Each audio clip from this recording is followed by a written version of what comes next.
big breaking news, stunning revelations coming in on Sakshi's murder case. The police say that Sahil, the demon behind the brutal murder of 16-year-old girl, Sakshi, showed no remorse after killing her. Sources tell India Today that Sakshi and Sahil were in a relationship for 3 years. Sakshi wanted to part ways with him. After killing Sakshi, Sahil even switched off his mobile phone to dodge the police and fled to UP's Bulandshahr. The cops have nabbed him with the help of his father. Sahil has revealed to the cops that he hid the weapon in Delhi's Ritala after killing Sakshi in Rohini. He is currently in Delhi police custody for at least 2 days now. Cops have arrested Sahil after tracing a call to his father, which helped them find him.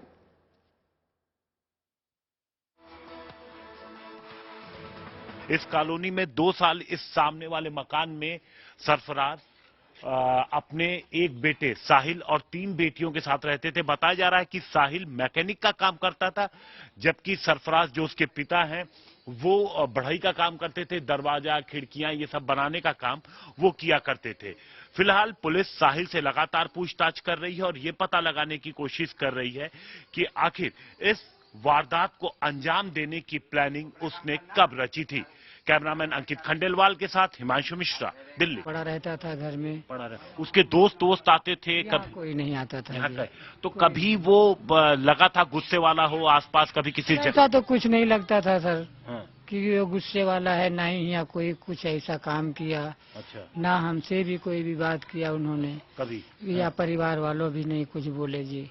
किराया है, कभी 10 दिन आगे दे देते थे, किसी दिन 10 दिन पीछे दे देते थे। कभी पूछा था कि शाहबाद डेयरी क्यों छोड़ के है?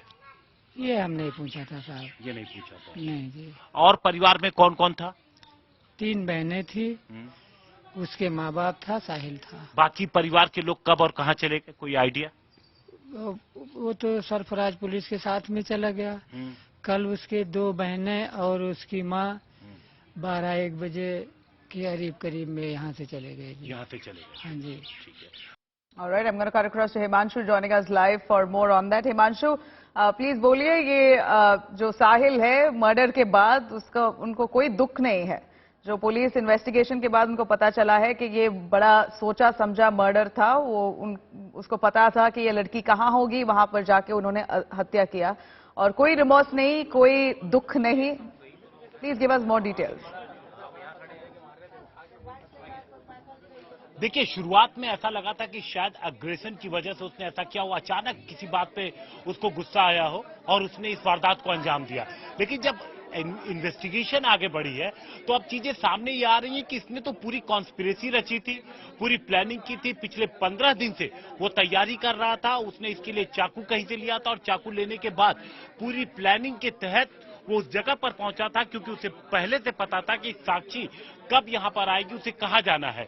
और जैसे ही वो साक्षी वहां पर पहुंचती है, उसने 1-2 सेकेंड ही बस उसने उससे बातचीत की और उसके बाद उसने लगातार चाकुओं से 20 से ज्यादा बार उससे वार किया। अब पुलिस ये पता लगाने की कोशिश कर रही है, जो पुलिस की इन्वेस्टिगेशन है नबीला, वो पिछले 15 दिन से शुरू हुई है कि जब उसने कॉन्स्पिरेसी रचनी शुरू की, उसका मोटिव क्या था, उसके साथ कौन था और हथियार उसे कहां से मिला था, जो चाकू था। और उसके बाद जो कत्ल के बाद जो 18 घंटे हैं, आप उसकी बात कर लीजिए कि जब उसने मर्डर किया तो उसके बाद वो कहां भागा। फिर उसने सबसे पहले मोबाइल कहां स्विच ऑफ किया, उसके बाद उसने जो चाकू था, जो कि उसने पुलिस से बता रखा है कि रिठाला में उसने कहीं छिपाया या फेंका, वो उसने कहां पर फेंका और फिर किस तरीके से वो पहुंचा बुलंदशहर। और इस दौरान क्या उसकी किसी ने मदद ली या फिर उसने किसी और जरिए किसी से मदद मांगी या फिर अपने बारे में उसने बताया कि वो क्या किया है। तो ये तमाम जो इन्वेस्टिगेशन है वो दिल्ली पुलिस कर रही है और धीरे धीरे इस पूरे मामले से खुलासे हो रहे हैं। जी नबीला। हिमांशु, अब ये लव जिहाद का एंगल भी बीजेपी नेताओं ने उसका एंगल यहाँ उसका जिक्र किया है। आप बोलिए, इसका कोई रिलीजियस एंगल है? पुलिस ने कुछ कहा है इसके बारे में? देखिए, पुलिस के लिए जो ये मर्डर है, पुलिस इन्वेस्टिगेशन में मर्डर और उससे जुड़े एविडेंसेस महत्वपूर्ण होते हैं। पुलिस ने 302 और आर्म्स एक्ट के तहत एफआईआर दर्ज की है शाहबाद डेयरी थाने में, जिसकी पुलिस इन्वेस्टिगेशन कर रही है। एक्यूज को पुलिस ने अरेस्ट कर लिया है। अब पुलिस धीरे धीरे इस मामले के एविडेंसेस को इकट्ठा कर रही है और 2 दिन की रिमांड पर है, वो उससे पूछताछ कर रही है। लेकिन जिस तरीके से जो कलावा है उसको लेकर के सवाल खड़े हो रहे हैं, तो यहां पर जब हम गए थे, वहां पर उसके फैमिली जहां पर रहा करती थी, उस जगह पर हमने मकान मालिक के आसपास के लोगों से जब पूछताछ की तो उनका ये कहना था कि साहिल को लोग साहिल नाम से ही जानते थे। उसके पिता सरफराज थे। साहिल खुद को बताता था कि वो मैकेनिक का काम करता है, एसी वगैरह ठीक करता है। उसके पिताजी ये लोहे की खिड़कियां वगैरह और जो दरवाजे होते हैं वो बनाने का काम करते हैं।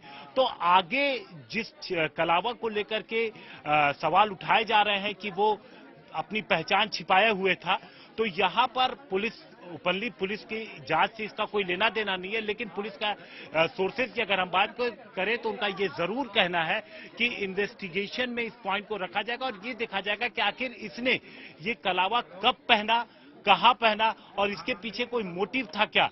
क्योंकि कई बार हमने देखा है कि कलावा जो है वो दरगाहों पर, वहीं पर एक महिला थी जो मुस्लिम थी जिसके हाथ में भी कलावा बंधा हुआ था, उसका ये कहना था कि उसे दरगाह पर ये कलावा बांधा गया था। तो पुलिस जब जो सरफराज, जो कि पिता हैं साहिल के, सरफराज से, उनके परिवार से पूछेगी कि इसके पीछे का सच क्या है। जी Nabila. Himanshu, thank you very much for joining us on that. Of course, the investigation now is on fast track as the Delhi police reveals that this man had absolutely no remorse after killing her. It was a pre-planned murder. BJP, however, now calling this murder itself a case of love jihad, highlighting how Sahil, despite being a Muslim, wore Hindu sacred thread on his hand, and because she denied his proposal, he murdered her. Listen in. प्रधानमंत्री जी तो खुद इतने भावुक हो गए, इतना वो तो हमेशा बेटियों का तो खबर भी नहीं ऐसी सुन सकते, देख सकते। उन्होंने हुक्म किया, एचएम साहब ने, गृह मंत्री जी ने हुक्म किया, तो मैं फिर हमारे जो स्टेट प्रेसिडेंट साहब है सचदेवा, उनका प्रभारी साहब तो सो ही नहीं रहे सुबह। तो भैया वो कमी तो हम कैसे पूरी करें, कोई लफ्ज नहीं इनको हौसला दे। जो आरोपी है, जो मुजरिम है, उसको कड़ी से कड़ी सजा मिले। कड़ी क्या, फांसी होनी चाहिए जल्द से जल्द उसको। अगर नाम झूठा बताता है तो इसका मतलब प्यार नहीं, जिहाद है। अगर पहचान झूठी बताता है तो प्यार नहीं, जिहाद है। अगर कलावा घर में खानदान में कोई नहीं पहनता लेकिन बेटी को फंसाने के लिए कलावा पहन के आता है, इसका मतलब प्यार नहीं, जिहाद है। अगर झूठी पहचान बता के शादी का दबाव डाल के ब्लैकमेलिंग करता है तो वो प्यार नहीं, जिहाद है। और लव जिहाद के इस राक्षस से अपनी बेटियों को बचाना, आज महादेव की पूजा त्रिशूल के सामने हाथ जोड़ के ये संकल्प भी लेकर जाना कि एक एक बेटी को, बहन को लव जिहाद के राक्षस के बारे में बताएंगे। All right, cutting across to NCP Chief, MP Supriya Sule. She's pinned the blame here of this gruesome murder on the centre. The BJP saying law and order comes under the Home Ministry. Listen in. Law and ऑर्डरचा प्रश्न आहेच दिल्लीत. ज्या पद्धतीने आपल्या कुस्तीवीर ज्यांनी ऑलिम्पिक्समध्ये medal आणले त्या मुलींवर दिल्ली पोलिसांनी ज्या पद्धतीने क्रूर पद्धतीने त्यांना अटक केली, त्यानंतर आज जी घटना दिल्लीत घडली, याचा असा लॉ अँड ऑर्डरचा मोठा प्रश्न आहे. आणि दिल्लीचा लॉ अँड ऑर्डर हे केंद्राच्या होम मिनिस्ट्री, गृहमंत्र्यांकडे